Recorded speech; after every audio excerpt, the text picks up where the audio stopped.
We are coming to a period I call the Great Reset. As it hits, we will have to deal with the largest twin bubbles in the history of the world. One of those bubbles is global debt, especially government debt. The other is the even larger bubble of government promises. These promises add up to hundreds of trillions of dollars. That's vastly larger than global GDP. These are real problems we must face. It will mean forging a new social contract. It will also require changes to taxes and the economy. I believe that within the next 5 to 10 years, we have to end the debt and government promises. What I mean by government promises are pensions and health care benefits. Governments assumed that taxes would cover their immediate costs. They thought future politicians would figure out the rest. Now the time is nearing when those future politicians are elected. This is the worst recovery ever. After a big recession, debt is usually reduced. That is what many expected in 2009. Individuals in some countries did reduce their debts. That is what happened in the US. But governments and corporations did not reduce their debt. As of 2014, total global debt rose to $199 trillion. It grew $57 trillion in just the previous 7 years. That's about $8 trillion a year. The McKinsey Institute chart below shows how debt is split within the countries that make up the bulk of the world economy. The debt-to-GDP ratio increased in all advanced economies from 2007 through 2014. And the trend is continuing. After that 2014 report and through 3Q 2016, global debt rose by $17 trillion. In fact, in just the first 9 months of 2016, global debt rose $11 trillion. The average change from 2007 through 2014 was a little over $8 trillion per year. Global debt to GDP is now 325%. Though it varies sharply by region and country. Even worse, interest rates are slowly rising. As they do, so too does the cost of debt.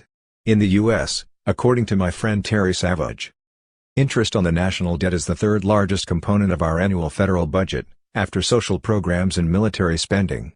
In the most recent fiscal year, we paid $240 billion in interest on the national debt. Now, with the Fed hiking rates, interest costs are set to soar. The Congressional Budget Office estimates that every percentage point hike in rates will cost $1.6 trillion over the next 10 years. That 1% rate hike will take roughly 3% more of our taxes every year.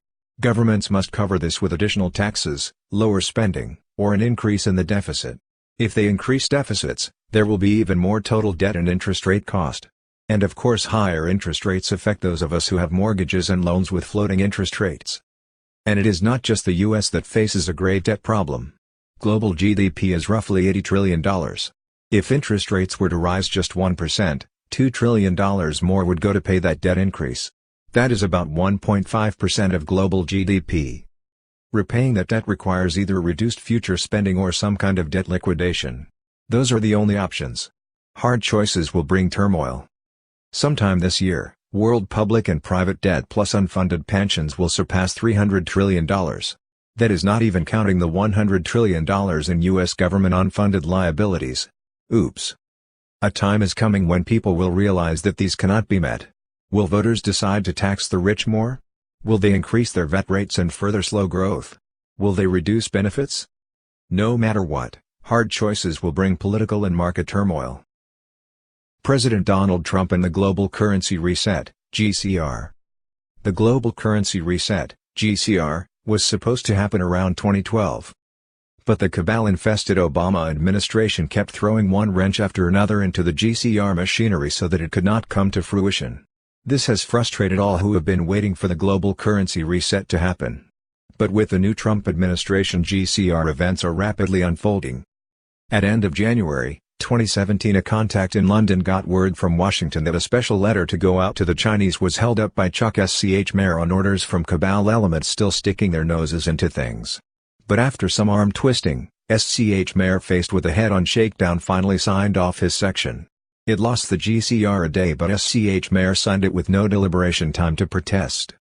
Now, we have something definite from Donald Trump himself about the global currency reset becoming a reality. For all of you who have doubted it happening because you could not believe it would be real unless it was leaked out into official sources, we finally have GCR talk from Donald Trump himself. He, of course, does not call it the global currency reset, but here are his words below.